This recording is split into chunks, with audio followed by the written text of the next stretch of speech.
మరో బ్రేకింగ్ అందుతోంది. ఏపీ ప్రభుత్వం నామినేటెడ్ పదవులను ప్రకటించింది. ఆర్టీసీ చైర్మన్ గా కొనకళ్ళ నారాయణ, ఏపీఐఐసీ చైర్మన్ మంతెన రామరాజు, 20 సూత్రాలు అమలు committee chairman Lanka Dinakar, SAAP chairman గా రవినాయక్, వక్ఫ్ బోర్డ్ చైర్మన్ గా Abdul Aziz, housing board chairman గా తాతయ్య నాయుడు, ట్రైకార్ చైర్మన్ గా శ్రీనివాసులు, మారిటైమ్ బోర్డ్ చైర్మన్ గా సత్యలను ప్రకటించింది. ఇక ఈ మేరకు ప్రభుత్వం ఉత్తర్వులు జారీ చేసింది.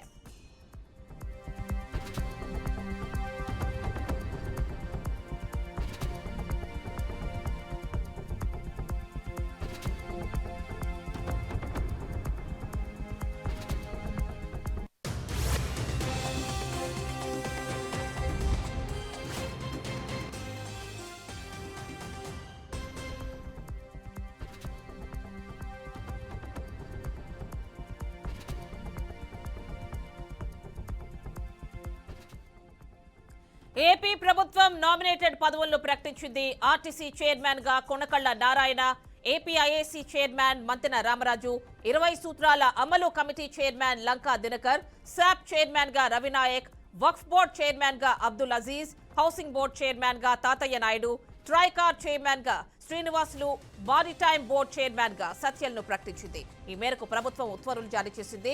పూర్తి డీటెయిల్స్ మా రాయలసీమ రీజనల్ కోఆర్డినేటర్ గోపీనాథ్ అందిస్తారు. గోపీనాథ్, చెప్పండి. నామినేటెడ్ పోస్టర్ను ప్రకటించినట్టు తెలుస్తోంది ఏపీ గవర్నమెంట్. వీళ్ళ ట్రాక్ రికార్డ్ ఏంటి? అలాంటి డీటెయిల్స్ ఇవ్వండి.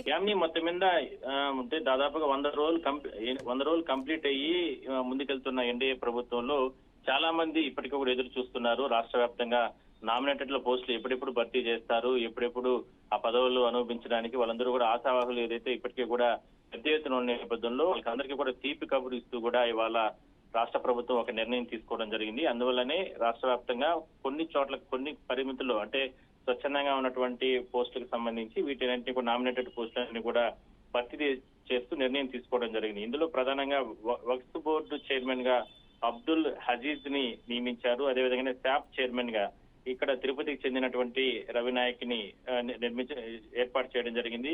ఇక గృహ నిర్మాణ బోర్డు చైర్మన్ గా తాతయ్య నాయుడు, అదేవిధంగానే ట్రైకాల్ చైర్మన్ గా శ్రీనివాసులు, మారిటైమ్ బోర్డు చైర్మన్ గా సత్య, ఇట్లా 20 సూత్రాల కమిటీకి సంబంధించి చైర్మన్ గా లంకా దినకర్ ని, మార్క్ షెడ్ చైర్మన్ గా కర్రోతు బంగారు రాజుని, అదేవిధంగా ఏపీఐసిసి చైర్మన్ గా మంతెన రామరాజుని, ఇట్లా వీళ్ళందరినీ కూడా ప్రభుత్వం నియమించడం జరిగింది. వీళ్ళందరినీ కూడా ఇవాళ రేపటి నుంచి కూడా పూర్తి స్థాయిలో కూడా వాళ్ళు బాధ్యతలు చేపట్టే అవకాశం అయితే ఉంటుంది. అయితే ఇంకా చాలా పోస్టులు ఉన్నాయి, చాలా క్రియాశీలకమైన పోస్టులు అన్ని ఉన్నాయి.